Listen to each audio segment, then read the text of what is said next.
सद्गुरुदेव की, संत समाज की, भक्त समाज की, भक्तिमती देवियों की, नन्हे मुन्ने बच्चों की, जय बुलाने वालों की, नहीं बुलाने वालों की भी जय। सुखिया सब संसार हो, दुखिया रहे न कोई। सुखिया सब संसार हो, दुखिया रहे न कोई। ऐसी मेरी भावना, ऐसी मेरी भावना, पूर्ण करो प्रभु सोय। ऐसी मेरी भावना, पूर्ण करो प्रभु सोय। 2 दिवसीय सत्संग आपके गांव में हुआ, भुड़िया गांव है ना, भुड़िया। तो ये परम सौभाग्य हम सबका कि इतने सभी लोग इस भारत देश के पावन पर्व दीपावली, दीपों के त्योहार के शुभ अवसर पर हम सभी लोग सत्संग कर रहे हैं। आपके यहाँ तो पूर्णिमा को सत्संग होता ही है और उसी का ये प्रभाव है। आप लोग इतना सुंदर सुंदर भजन, ये इतना सुंदर वातावरण, ये माहौल, ये बच्चे भी भजन गाते हैं, बच्चे गाते भी हैं, गवाते भी हैं, इतना बढ़िया बैठ करके सुन भी रहे हैं। तो मैंने कौन सी साखी कही अभी कि सुखिया सब संसार हो और दुखिया रहे ना कोई। ऐसी मेरी भावना, पूरी करो प्रभु सोय। हमारे कबीर पंथ में एक संत हुए हैं, उनका बहुत सुंदर दोहा है, इसी से मिलता जुलता।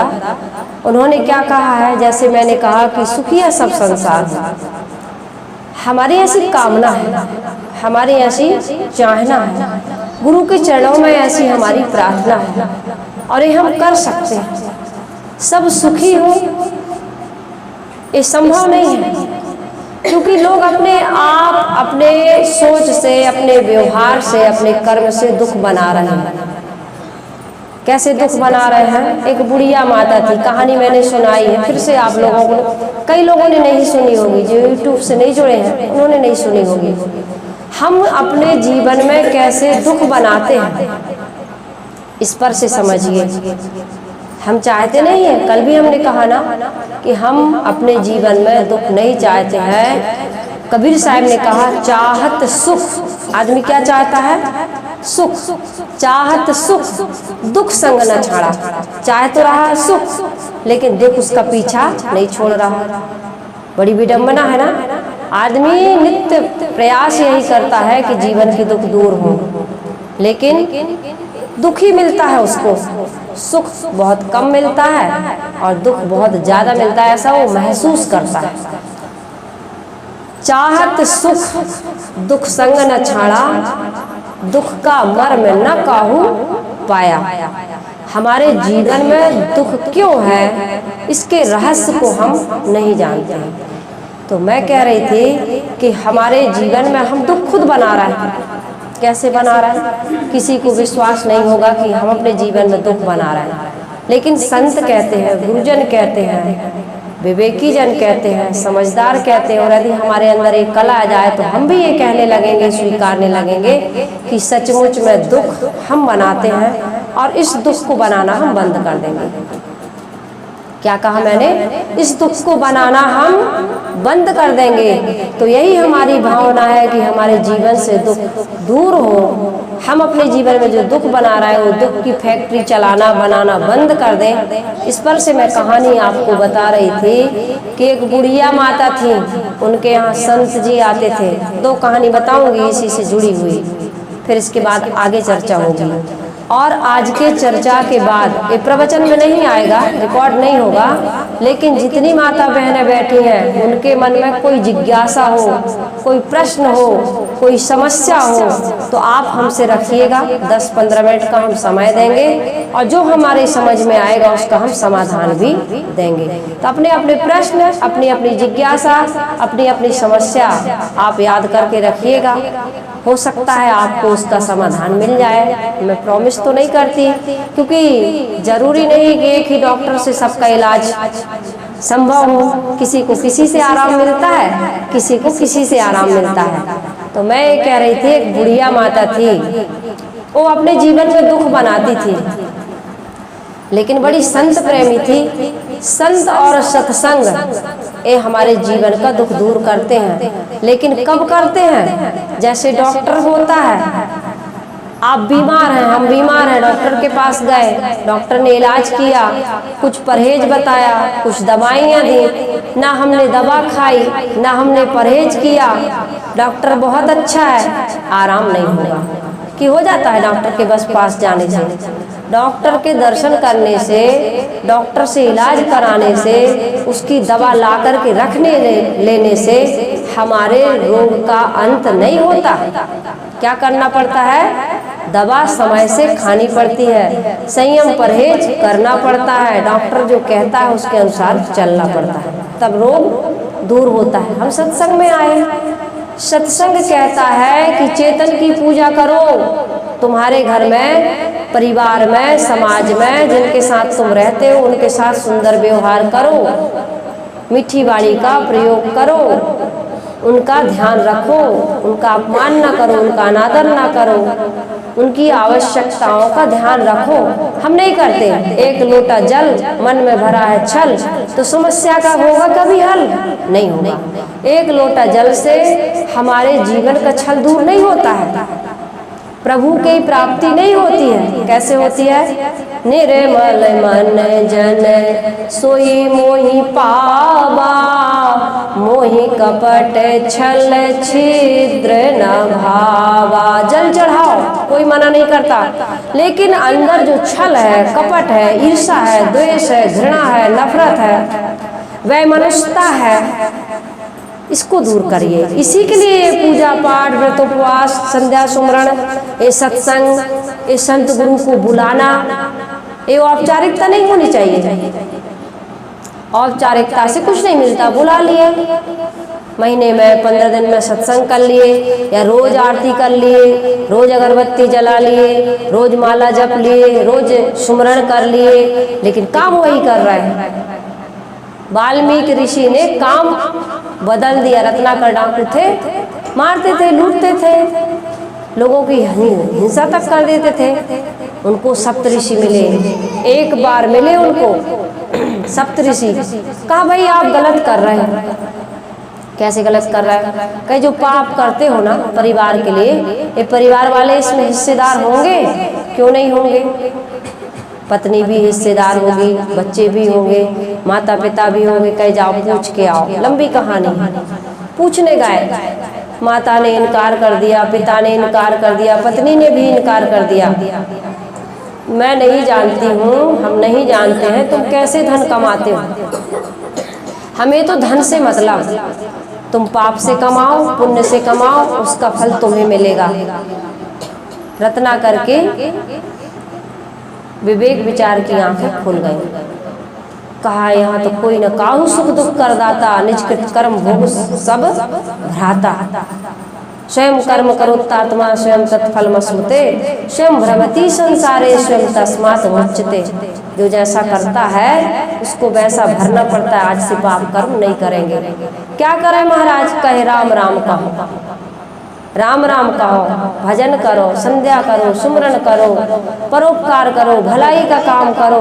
कहा परोपकार भलाई तो शुरू कर देंगे, लेकिन राम राम तो नहीं कह पाएंगे। मरा मरा भले निकलता है मुंह से, लेकिन राम तो नहीं निकलता। कहे कोई बात नहीं, कर्म सही करो, फिर राम कहो, कृष्ण कहो, सतनाम कहो, ओम नमः शिवाय कहो, ओम नमो भगवते वासुदेवाय कहो, जो कहो, काम सही करो, हमको काम सही करना। बुढ़िया माता सत्संग तो करती थी लेकिन काम सही नहीं करती थी। बहू से लड़ती, पति की शिकायत करती, बच्चों से लड़ती, नाती पोतों को डांटती, पड़ोसी से लड़ती। उसका काम यही। सत्संग करती थी लेकिन लड़ाई झगड़ा चिंता करना नहीं छोड़ती थी। संत जी आए, एक संत जैसे आपके यहाँ संत आते हैं तो सभी प्रकार के संत आते हैं। इसमें हंस भी आते हैं, कागा भी आते हैं, बगुला भी आते हैं, सब आते हैं। तो उनके यहाँ एक बार बहुत अच्छे संत गए। संत जी ने कहा, माता जी क्या क्या बनाना जानती हो? कहा, पूड़ी बनाती हूँ, कचौड़ी बनाती हूँ, खीर बनाती हूँ, पनीर की सब्जी बनाती हूँ। अभी बीना देवी देखो एक एक दिन में 3-3 प्रकार की सब्जी बना रही है, पकवान बना रही। जबकि हम लोग कह के आए थे कि हम लोग कुछ भी नहीं खाते हैं सब, लेकिन इनकी भक्ति, इनकी श्रद्धा, इनका प्रेम, हम लोग यहाँ सब कुछ खा रहे हैं और बढ़िया स्वस्थ भी हैं। बहुत बीमार थे हम लोग, यहाँ आए बहुत अच्छा लग रहा, तन से भी मन से भी, क्योंकि इनकी श्रद्धा और भक्ति के साथ, जो पवित्रता के साथ, जो समझदारी से भोजन बना रही है, उसमें क्या डालना है।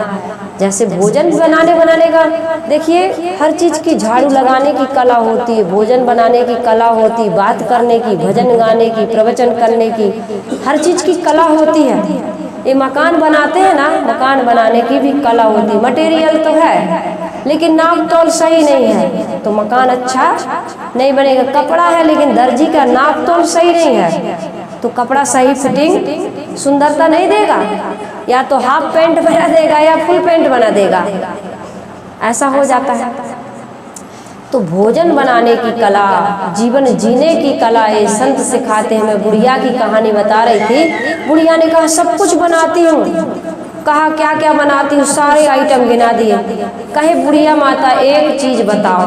बोले, क्या? कहे, तुमको दुख में सुख बनाना आता है? तो बुढ़िया जी शांत हो गई। दुख में सुख बनाना आता है? बोले, ये तो आज तक किसी ने पूछा नहीं, आज तक मैंने सोचा नहीं, किसी ने मुझे बताया नहीं दुख में सुख कैसे बनाए। अच्छा, कहे ठीक है, कोई बात नहीं। सुख में दुख बनाना आता है कि नहीं आता? बोली, रोज बनाती हूँ। क्या कही? रोज बनाती हूँ। घर है, परिवार है, धन संपत्ति है, पुत्र है, पड़ोसी है, ये किस लिए है? सुख के लिए, सुख के लिए है ना। हम इतना बड़ा विस्तार किस लिए करते हैं? बच्चा पढ़ता है, नौकरी करता है, बिजनेस, व्यापारी, खेती, कुछ भी करता है, शादी विवाह करता है, बाल बच्चे करता है, पड़ोसी से अच्छा संबंध बनाता है। किस लिए बनाता है? काम आएंगे भाई, हमारे काम आएंगे, हमारा सहयोग करेंगे। ठीक है ना माता जी? इसी के लिए तो बनाते हैं।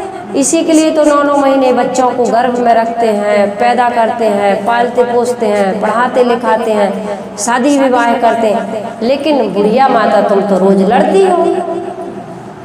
तुम इन सुख के साधनों से रोज लड़ाई करती हो। एक घर में बहू आई, नई बहू, बहुत अच्छी स्वभाव, उसका संस्कार। दीपावली का ऐसे त्योहार था, सामान आया था कुछ, सास उठा के अंदर रखने लगी। बहू ने कहा, माँ जी मैं रखूंगी। आपने बहुत किया, अब मेरा कर्तव्य है कि मैं काम करूं, मैं सेवा करूं, मैं व्यवस्था रखूं। बेटी अभी तू नई है, तू भी दिन भर लगी रहती है, मैं रख देती हूँ।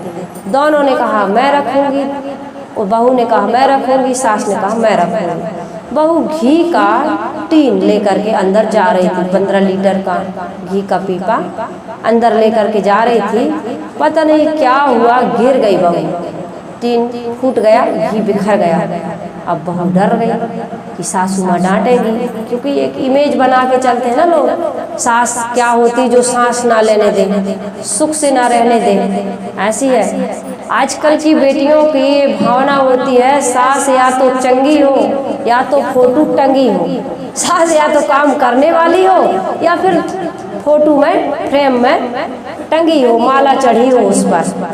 सास हो तो सेवा वाली और नहीं तो फिर स्वर्गवासी। तो ऐसी बहू होती, तो यही मन में इमेज, बेचारी डरती थी वो बहू। तो जैसे ही सास को पता चला, धमाका हुआ, सास दौड़ के आई। कितने घर में धमाका होता है तो बर्तन की आवाज़ कम, सास की आवाज़ ज़्यादा। कई घरों में होता है ऐसे। हमारी माँ जी ऐसी नहीं है, हमने देखा है, शांत रहती है। ये साक्षात देवी है। हमको जीवन में 2-3 माताएं ऐसी मिली आज तक। अब आखिरी नंबर अभी इनका लगा है, हमने अपने तरफ से इनको नंबर दिया। ऐसी होती है माताएं। यही दुर्गा है, जगदम्बा है, सरस्वती है ना।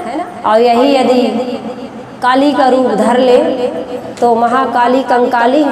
एक माता कह रही थी कि मैं काली नहीं कंकालीन हूँ, तो बन जाती है ना, रूप धारण करती हैं। तो ऐसा रूप उनका नहीं था, बड़ी देवी दुर्गा थी वो।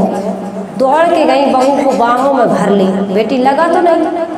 बहू ने कहा माँ जी लगा तो नहीं, लेकिन घी बर्बाद हो गया, मुझे बड़ा दुख हो रहा है। कोई बात नहीं बेटी, घी फिर आ जाएगा।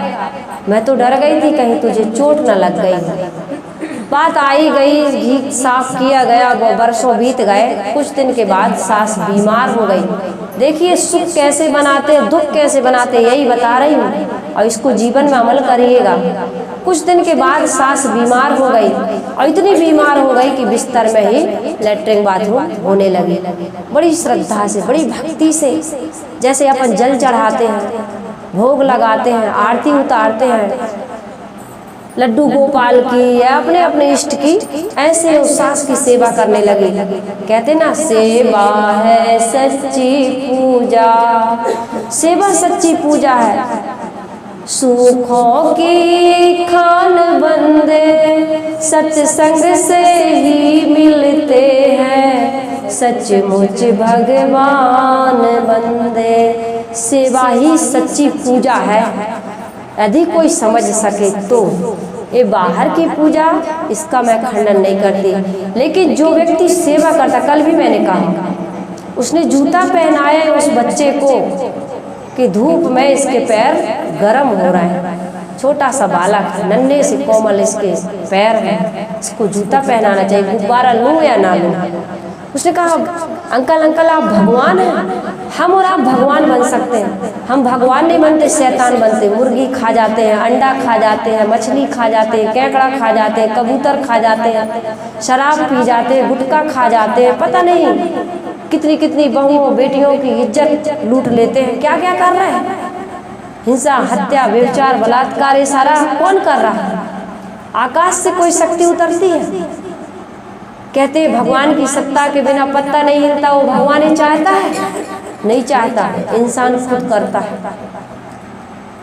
इंसान खुद शैतान बना हुआ है, भगवान कुछ नहीं कर पाता।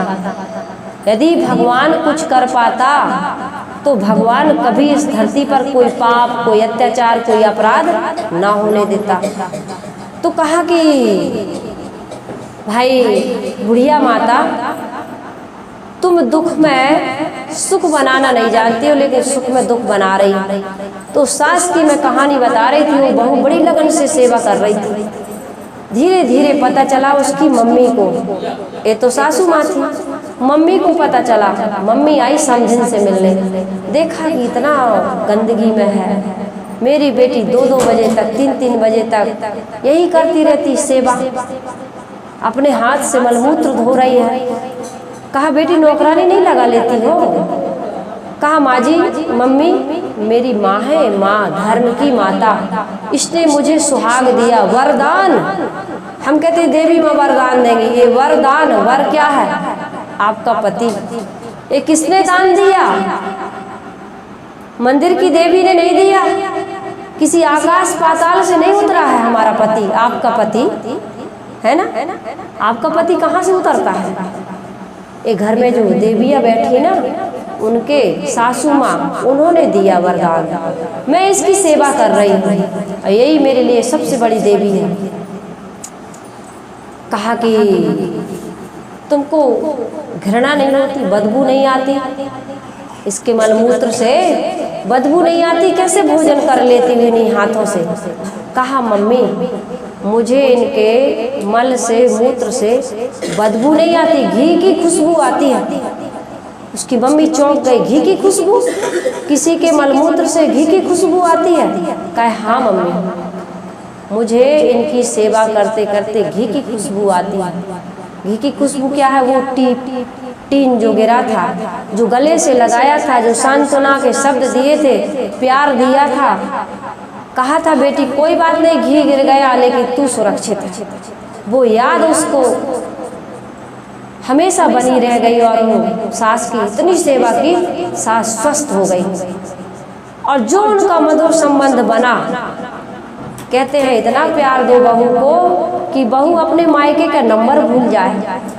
ये दुख में सुख बनाना, बेटी चली गई, बेटी कभी अपनी नहीं होती, बेटी दामाद की अमानत चली गई, दामाद ले गया, बुलाओगे, तार करोगे, फोन करोगे, कुछ समय के लिए आएगी। लेकिन ये जो बेटी है, हमारे घर में जो बहुएं हैं, वो असली बेटी हैं।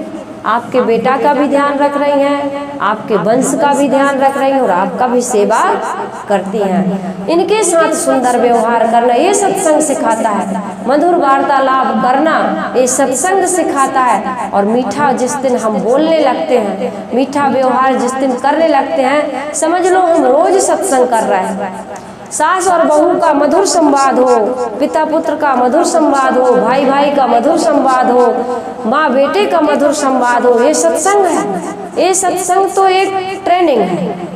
यदि हम ऐसा कर पा रहे हैं तो रोज सत्संग हो रहा, रोज दीपावली हो रही, रोज भाई भाई के गले से मिल रहा, रोज ईद हो रही, एक साथ देवरानी जेठानी भोजन कर रही हैं, समझ लो त्योहार मना रही हैं। कितने घरों में सास बहू देवरानी जेठानी सब एक साथ खाते, ये सत्संग ही है। आप ये ना समझिए ये आप रोज यज्ञ ही कर रहे हैं। भूखे को देते हैं, पवित्र आत्मा को देते हैं, जरूरतमंद को देते हैं। आज हरिद्वार से 3 संत आए, इस घर में जो स्वागत हुआ, मेरी तो आत्मा गदगद हो गई। हम लोगों को प्रेरणा मिलती, शिक्षा मिलती है कि देखो एक ग्रस्त में रहने वाला व्यक्ति संतों के प्रति, महात्माओं के प्रति कितनी श्रद्धा, कितना आदर, ऊबते नहीं है ये लोग। ये लोग ये नहीं कहते कि अरे कहाँ कहाँ से संत आ जाते हैं। ऐसे ही लोगों को ज्ञान का, भक्ति का, धर्म का, अध्यात्म का, परमार्थ का हीरा मिलता है और इनका जीवन सुखी होता है। अब दुख में से सुख कैसे निकालें? घर में कोई विपत्ति आ गई, घर में कोई समस्या आ गई, किसके जीवन में समस्या नहीं आती? कृष्ण के जीवन में समस्या नहीं थी क्या? भीलन लूटी गोपिका, वही अर्जुन वही बाण। कृष्ण ने कहा कि अर्जुन हमारे यादव कुल का विनाश हो गया है, तुम यहाँ की जो स्त्रियां हैं, बच्चे हैं, इनको ले जाओ।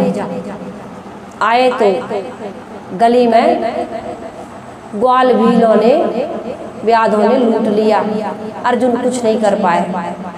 कृष्ण को व्याध ने बाण से मार दिया, उनका प्राणांत हो गया। क्या उनके जीवन में दुख नहीं आया? जिनके साथ में, पांडवों के साथ में कृष्ण रहते थे, वो हिमालय में जाकर के गल ना पड़ा उनको, क्या उनके जीवन में दुख नहीं आया? कितना दुख। 5 पांडव, कुंती, द्रौपदी, कृष्ण जिनके साथ, उनके जीवन में भी दुख आया। राम के जीवन में दुख नहीं आया। राजा बनते बनते वनवास चले गए, पिता मर गए, मुख अग्नि नहीं दे पाए, श्राद्ध नहीं कर पाए, वहीं बाहर श्राद्ध कर रहे हैं। पत्नी को रावण हर के ले गया, भाई को शक्तिमान लग गया, कितना दुख। राम को भी रोना पड़ा।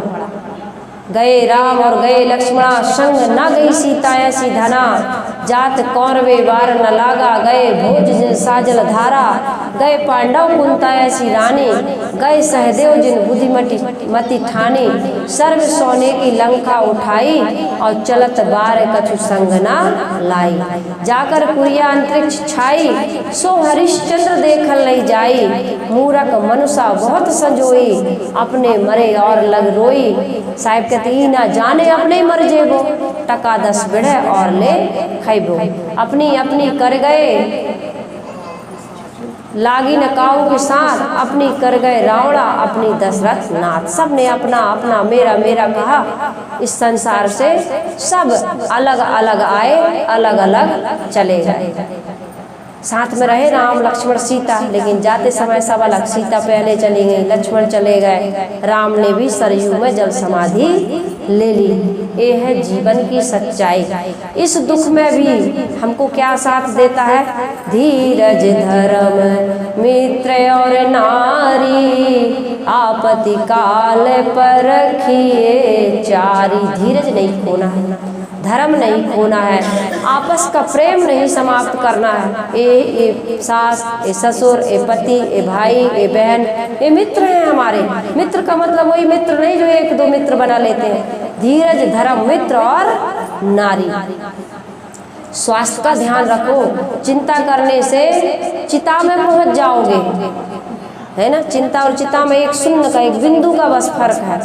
चिंता जीते जी को जलाती है और चिता मुर्दे को जलाती है। चिंता ना करो।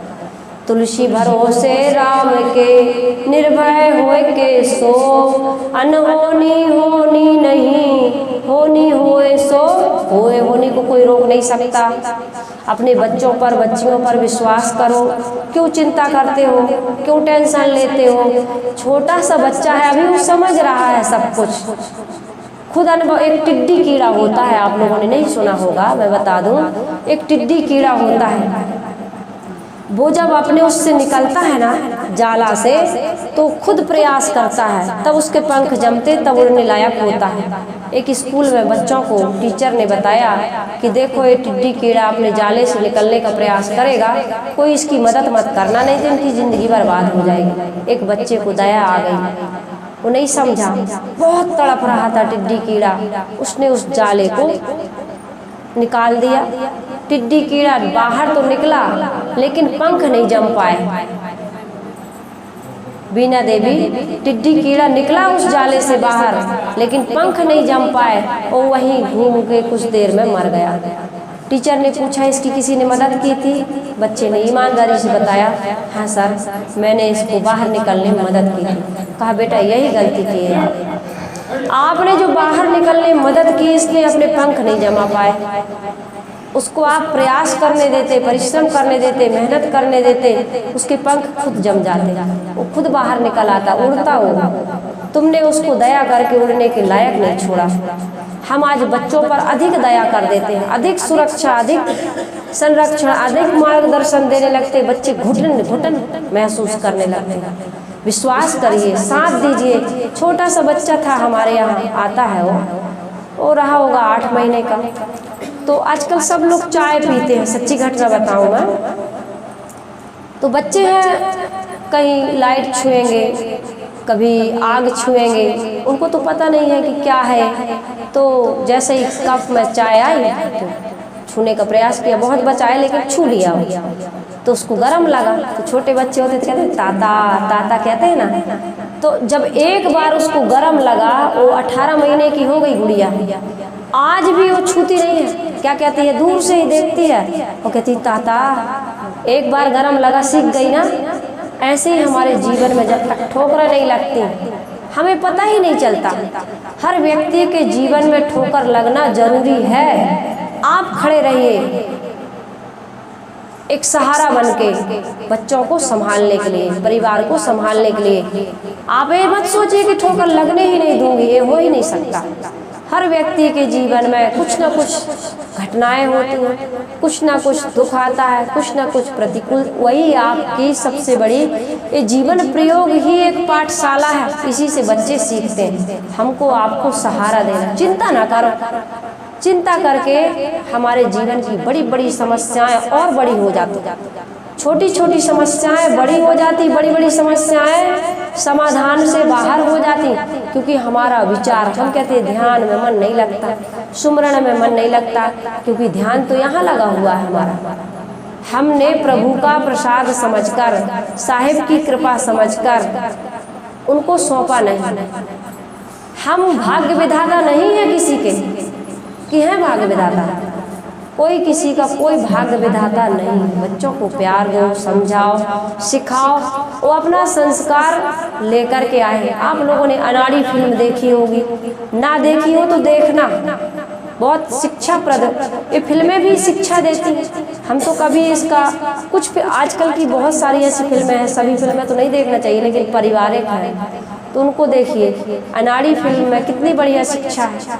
उस बेटी को जिस बहन को, राजनंदिनी को कितने प्यार से रखा, लेकिन राजनंदिनी ने कितना गलत डिसीजन लिया। ये आज की राजनंदिनियों के लिए मैं कह रही हूँ कि जो इतने प्यार से, इतने सम्मान से, इतनी सुरक्षा से बेटियों को जो रखा जाता है, पढ़ाया लिखाया जाता, कहते हैं बच्ची है तो पिता के संरक्षण में रहे, बड़ी हो गई तो पति के संरक्षण में रहे, बूढ़ी हो गई तो पुत्र के संरक्षण में रहे। ये आज़ादी पर कुठाराघात नहीं है, ये इनकी सुरक्षा के लिए बताया गया है। सुरक्षा की जो जितनी कीमती वस्तु होती है उसकी उतनी ही तो देखभाल की जाती है। तो राजनंदिनी को इतने नाजों से, इतने प्यार से पाला था, लेकिन राजनंदिनी ने क्या किया? ये प्यार का बुखार 2 दिन में जब उतरता है और जिंदगी की जो कठिनाइयों को झेलना, दोनों पक्षों का परिवार संभालते संभालते, पति संभालते संभालते, सास संभालते संभालते, माता पिता संभालते संभालते भी जीवन में कितना दुख आता है। दोनों परिवार की सहमति से जो शादियां होती हैं वो शादियां टूटती बिखरती अपने अंतिम गंतव्य तक पहुंचती। और जो बेटी अपने मन से या बेटा अपने मन से विवाह करता है, जवानी के प्रवाह को नहीं रोक पाता है, वो क्या करता है? अपनी जिंदगी को बर्बाद कर लेता है। फिर वो किसके कंधे लग करके रोएगा? कौन उसकी मदद करेगा? वो तो मजबूरी में पापा और मम्मी मिला लेते हैं, लेकिन उनको भी बड़ा दुख और अफसोस होता है, उस ढंग से नहीं मिल पाते। तो मेरी राजनंदिनियों से, बिटियों से, बेटों से, सभी से गुजारिश है, प्रार्थना है और सजेशन है कि अपनी समझदारी से, कहते हैं ना कि यदि आपको ऊंची उड़ान भरना है तो बादलों से पार जाना होगा। खान सर का सुनना आप लोग, खान सर की मोटिवेशनल स्पीच होती है, छोटे छोटे से, आप मोबाइल देखते भी हैं तो उसको देखिए। जो कामयाब हुए हैं, आज फ्यूचर बनाने का समय है। यदि मम्मी पापा कुछ भी कहते हैं, मनमानी करो, हमें नहीं कहते कि बिल्कुल रिमोट बन जाओ रिमोट बन के तो कुछ सीखोगे नहीं, लेकिन इतना ध्यान रखना कि कहीं जिंदगी बर्बाद ना हो जाए। एक भजन है, डरते रहो ये जिंदगी बर्बाद ना हो जाए, डरते रहो यह जिंदगी बर्बाद ना हो जाए। डरते रहो, जो डरता रहेगा ना वो सुरक्षित रहेगा। डर करनी डर परम गुरु, डर पार डर सार, डरत रहे तो उबरे और गाफिल खाई मार।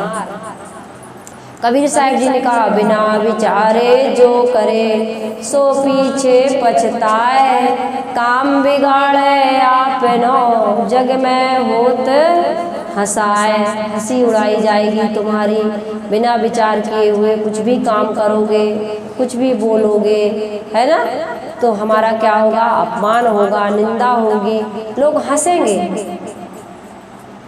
इसलिए हमको विचार करना चाहिए। विचार की शक्ति नहीं है तो विचारवानों से मिलिए।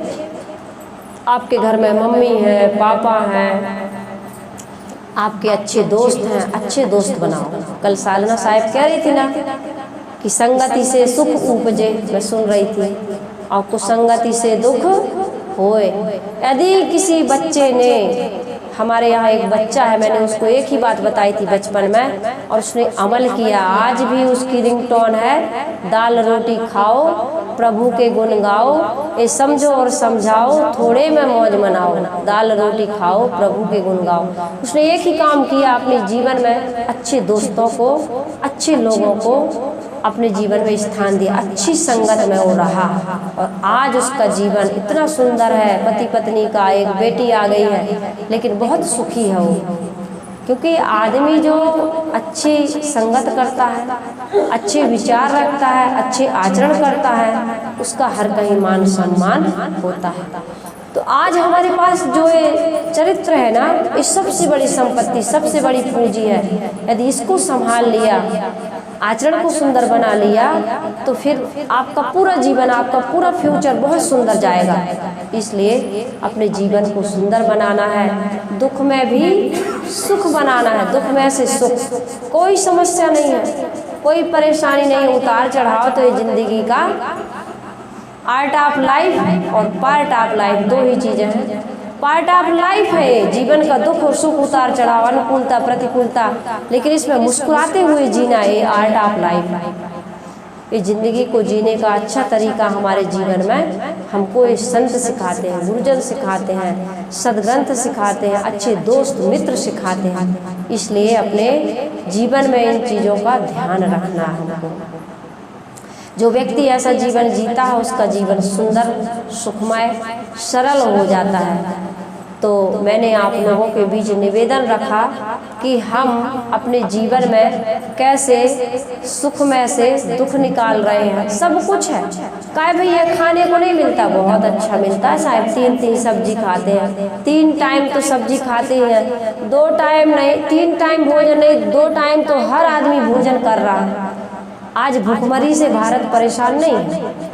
आज इतनी चीज़ें हैं हमारे पास कि ये जितने लोग बड़े आदमी हैं ना, ये डायबिटीज की, ये बीपी की, ये डिप्रेशन की, जितनी गोलियां खपत हो रही है ना, ये बड़े लोगों के घर में ही हो रही है। धन का अभाव है, उनके घर नहीं गोलियां खाई जा रही हैं। ये किसके यहाँ गोलियां खाई जा रही हैं? जिसके पास धन बहुत है, संपत्ति का अंबार लगा।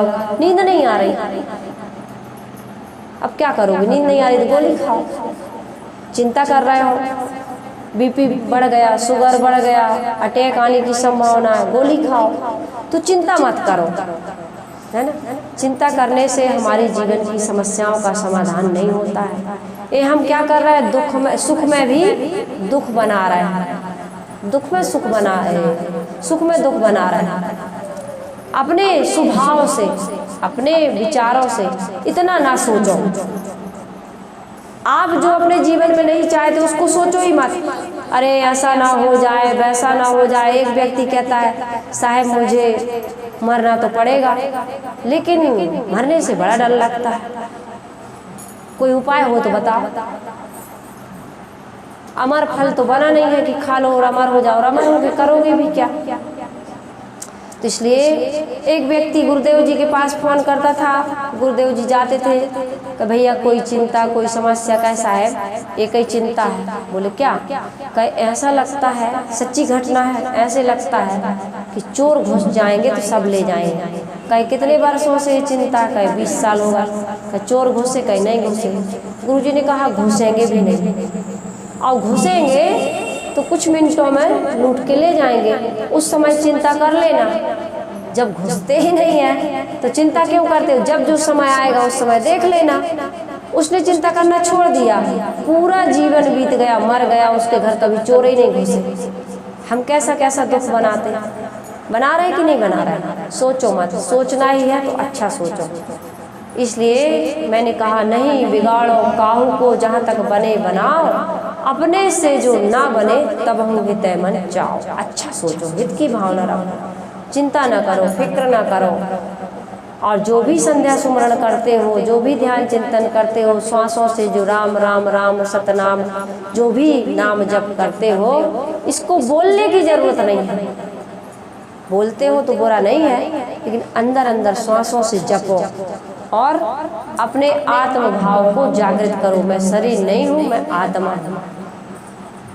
2 तत्व हैं संसार में। ये जीवन जो है ना, जीवन जो जी रहे हैं, ये कैसे बनता है? 2 मूलभूत तत्वों से बनता है, एक जड़ और दूसरा चेतन। जड़ से ये शरीर बना है जो ये दिख रहा है साकार रूप में, और चेतन इसमें निवास कर रहा है। तो शरीर के लिए तो 1 बार 2 बार 3 बार भोजन की व्यवस्था हम कर लेते हैं, आत्मा के लिए भजन की व्यवस्था भी आप लोग करते हैं। इसके लिए मैं बहुत बहुत धन्यवाद देती हूँ। ये भजन, ये सुमरण, ये संध्या सुमरनी करते रहना।